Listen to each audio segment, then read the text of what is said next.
Un domaine de la recherche en finance a connu un rapide développement à partir des années 60, celui de la prévision des défaillances d'entreprises.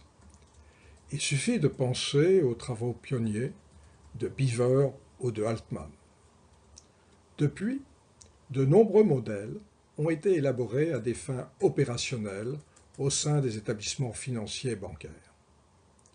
La nécessité de mieux cerner les risques se trouve renforcée avec les exigences prudentielles qui entourent les activités des banques. Aussi, l'article de Tian, Yu et Guo apporte opportunément un éclairage nouveau sur la puissance de ces modèles. Ces auteurs explorent l'ensemble des indicateurs candidats à figurer dans la sélection la plus efficace et ils proposent à la communauté financière leur modèle optimisé et actualisé. La littérature financière est riche en modèles de prévision de défaillance. Les modèles pionniers apparus dans les années 60, ceux de Beaver et surtout de Altman, ont proposé des scores construits à partir de moyennes pondérées de ratios comptables, comme le fameux Z-score de Altman. Olson, de son côté, a introduit des modèles de prédiction des probabilités de défaillance, toujours à base de données comptables. Plus récemment, Shumway, Campbell, Hilscher et Sisagi ont montré qu'il était possible d'améliorer les capacités prédictives des modèles en ne se limitant pas à l'information comptable, mais en intégrant des données boursières. Le cours en bourse ne reflète-t-il pas les anticipations des agents sur le futur de l'entreprise? Enfin, on peut rappeler les mesures de risque de défaillance obtenues à partir des seules données de marché et non plus de données comptables.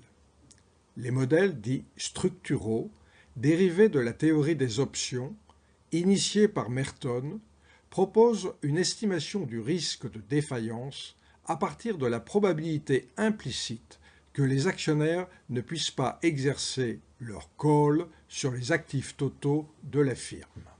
La méthodologie utilisée par Tian, Yu et Guo s'inspire au départ de celle de Olson. Il cherche à estimer directement, non un score, mais une probabilité de défaillance à l'aide d'un modèle dit Discrete Hazard Model. Les variables X explicatives qui influent peuvent être aussi bien comptables que boursières, à l'image des modèles mixtes de Shumway ou de Campbell et les autres. La véritable innovation vient de la méthode d'estimation des coefficients de la fonction.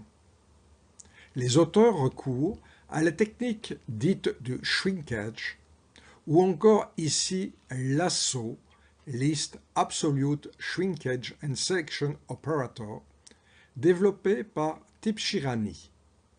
En imposant une contrainte sur la somme des valeurs absolues des coefficients, on force le modèle, en fonction de l'intensité de cette contrainte, à ne faire apparaître que les variables au pouvoir explicatif le plus fort. La technique évite l'arbitraire propre à d'autres approches, comme la régression stepwise. En desserrant la contrainte, les coefficients, au départ tous nuls, prennent des valeurs positives ou négatives en fonction de l'importance de la variable considérée. Ainsi, on peut faire apparaître de manière ordonnée les variables les plus intéressantes et, en arrêtant un seuil de sélection, retenir les plus pertinentes. Tian, Yu et Guo ont utilisé pour leur étude un échantillon très large de 17 570 entreprises américaines, dont 1383 ont connu, à un mois particulier, une défaillance, soit selon les procédures dites du chapitre 7, soit selon la procédure dite du chapitre 11 de la loi américaine. La période de cette étude couvre les années 1980 à 2009. Concernant les données comptables, elles proviennent de la base Compustat et elles ont été prises en compte comme connues du public lorsqu'elles étaient âgées de 4 mois suivant la fin de l'exercice comptable. Les auteurs ont calculé au départ un grand nombre d'indicateurs susceptibles d'influer la probabilité de défaillance. On en trouve 39, généralement présents d'ailleurs dans la littérature financière. Et on peut les regrouper en 7 grandes catégories. Les plus nombreux sont des ratios comptables, mais des informations boursières viennent les compléter, comme le logarithme du cours boursier, la volatilité quotidienne du cours calculée sur les 3 derniers mois, ou encore le ratio Market to Book Value, valeur de marché divisée par valeur comptable des fonds propres. Le résultat principal obtenu par Tian, Liu et Guo est de montrer que 7 indicateurs apportent le plus d'informations. 2 sont purement comptables et concernent essentiellement l'endettement. 2 sont mixtes, avec en particulier une mesure de rentabilité en fonction de la valeur de marché des capitaux investis. Et enfin, 3 sont purement boursiers. La volatilité boursière, qui mesure la peur du marché, a donc un réel contenu informationnel. D'un point de vue pratique, les auteurs proposent un modèle qui peut être directement utilisé pour estimer une probabilité de défaillance.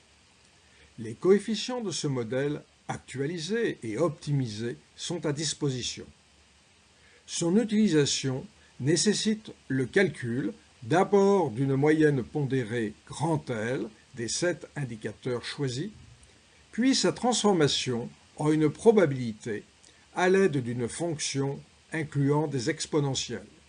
Les auteurs montrent que les performances de leur modèle sont supérieures à celles de leurs concurrents les plus récents.